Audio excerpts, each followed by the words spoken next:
So I got a second here before I advance somebody's laundry. And I was thinking about how so many people attacked me when I thanked Jordan Peterson for being honest to women. That the fact that 2/3 of men through history just die. They don't get to ever have kids. They might not ever even be with a woman or have women around them to even choose from. It's just never even existed. So the two languages of what's masculine and feminine is so very, very different. And I love the fact that there's people through all of time who play around in the middle of that. That there's like the feminine that loves being masculine and the masculine that loves being feminine. It's spectacular. It's spectacular. But you don't get to spend time being happy and being yourself and living and thriving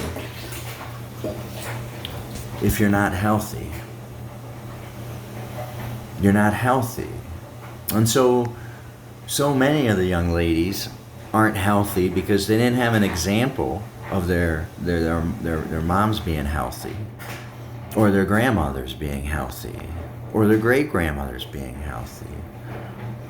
And then you end up getting into the other dilemma too, which is even if they had the blessed advantage of generations of healthy, a part of the process is when you learn and grow and you're young, you end up seeing your parents' errors still in a way that no other living creature could.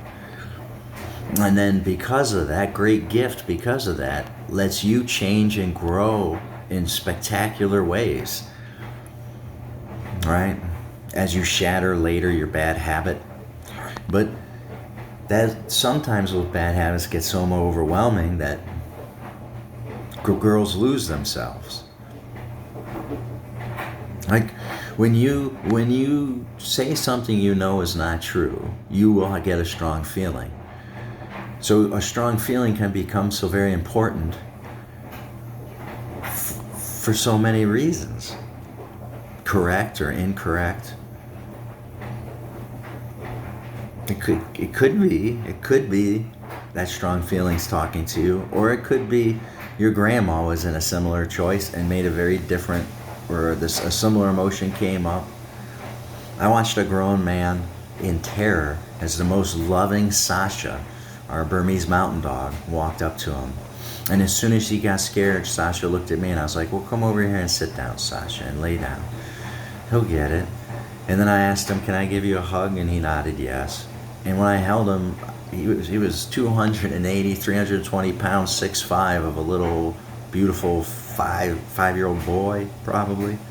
Like something bad happened to him. I was like, have you ever been attacked by a dog? And he's like, no, and shakes his head no. I was like, right on. Are you tired of this? You want to experience a little less of this? And he's like, yeah. I was like, this dog will never bite anybody. She teaches my kids. Would it be okay if we just tried letting her lean on you for a second? And she came up and leaned on him. And then before they got to like a property, he was petting, and then they walked together for a little bit. And then I whistled and Sasha came back. Right? So if you pay attention to what exists, there's nothing more spectacular or more amazing than being present. So when things pull you from being present, it's easy to get very confused very fast, just like it's easy to be incredibly successful so very fast. Most incredibly successful people are so incredibly successful, so incredibly fast, they don't even understand what made them successful. I'll use Henry Ford as an example. I have the utmost respect for the Ford company. Utmost respect. I could pay him compliments, my God. And as Americans, oh, you kidding me? But his success wasn't the mechanics of how he made an assembly line. His success was paying his employees a wage that allowed them all to be his customers. He made it easy for people to want to be his customers. You don't have to worry about advertising. Make the best product you know how to make, and then I'll buy my own customers. They'll work right here and I'll buy them, right? Or Grandma Hershey's, she wanted her town to have employment and to have a job that they could do with dignity and respect. And she didn't want it to be things that are violent. There's enough violence in the world. She wanted to be something magical. And she went chocolate.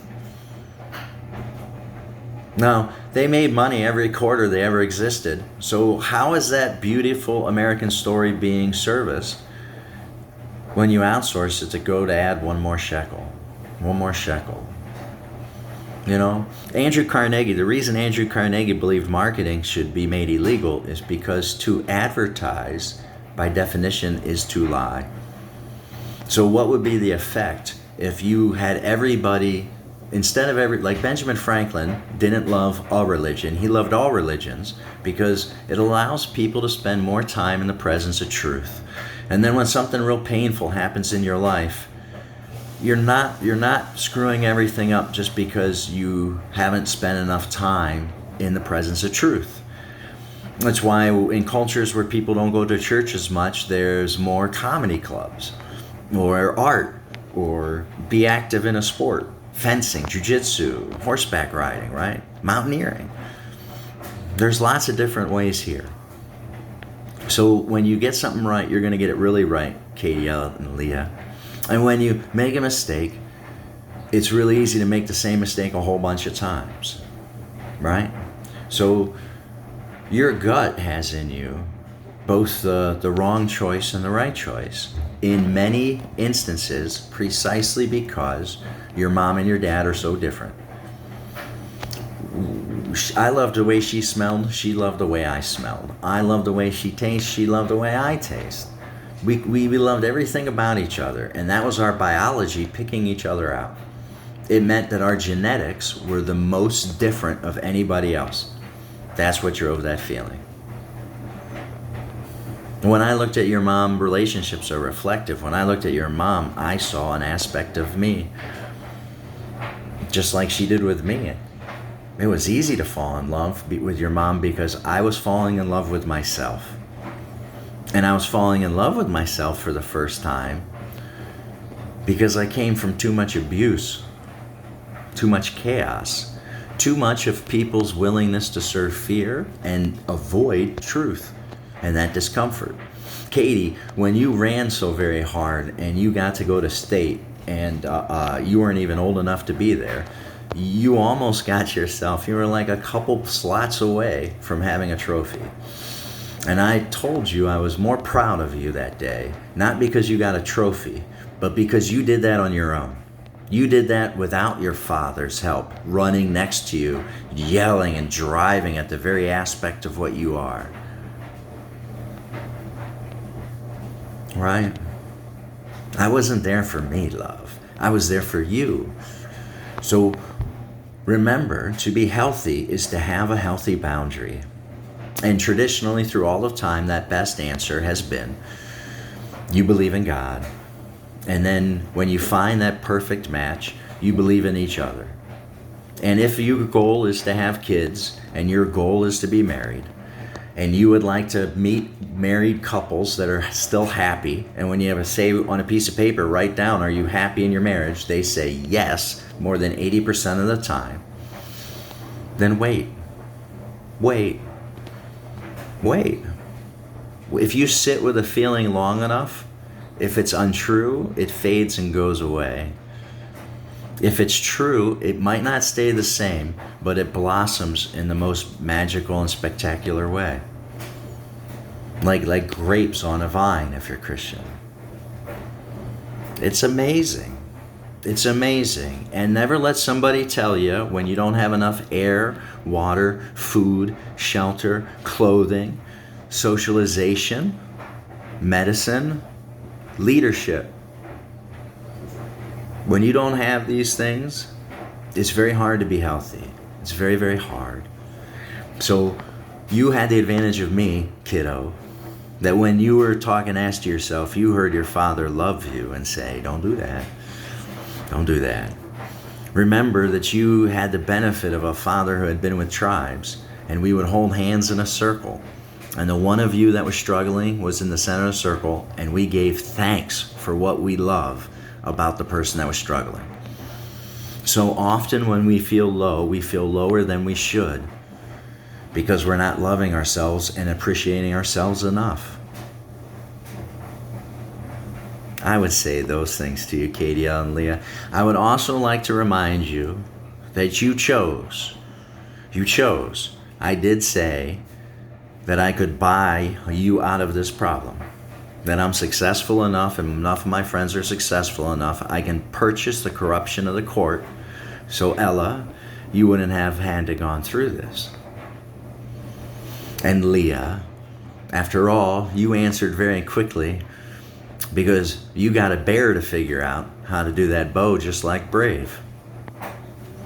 And you all asked that what you wanted for Christmas was for us all to be together sailing around the world.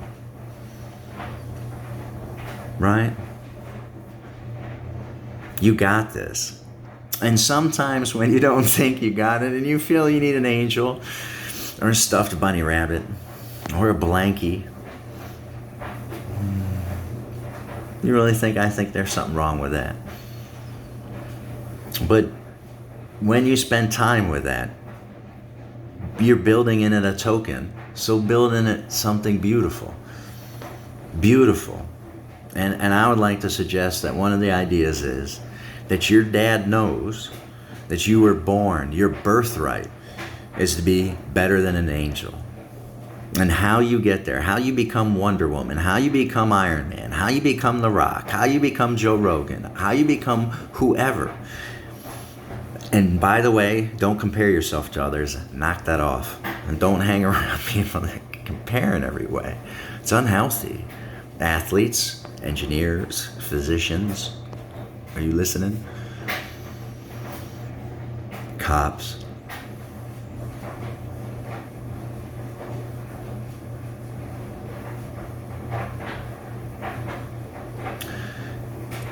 First step of leadership. Be the example. That means you have to set your priorities and you take care of your health.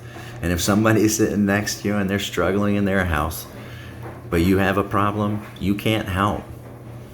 And if you're religious, Jesus says the same thing. He says, love thy neighbor as thyself, meaning you got to love yourself, kiddo, before you have any love to give to anybody outside.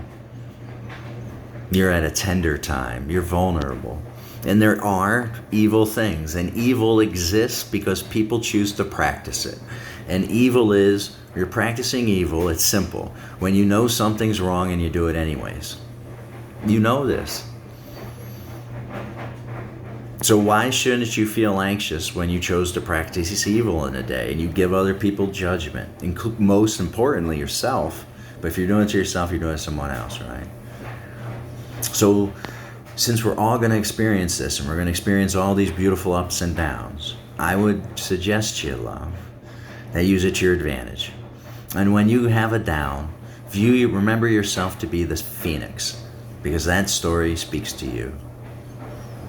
You are the burning of the chaff. You are the grape that's going to wither from the vine. And that you can have faith that in whatever trials and tribulations and pains there are today, that tomorrow you shall bloom all the more. I'd like to remind you of that. And most importantly, it's hard, isn't it? It's hard. Give yourself time to feel. Because if it's true, it just grows and keeps getting beautiful. And if it's false, it'll fade. It'll fade. All right? No rush, love. You got this.